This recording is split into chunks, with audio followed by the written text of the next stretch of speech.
This is a laptop, a Dell Latitude d630, and this is a battery replacement process. Here's the new battery. Put that aside. Flip the laptop over.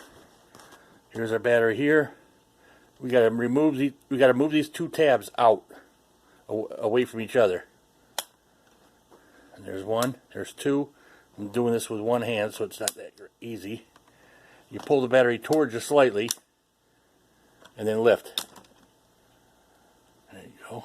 Here's the new battery. And just repeat the process the other way.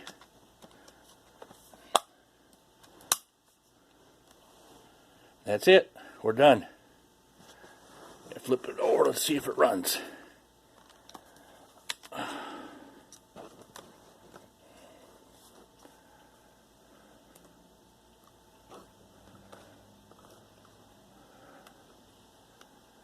She's running.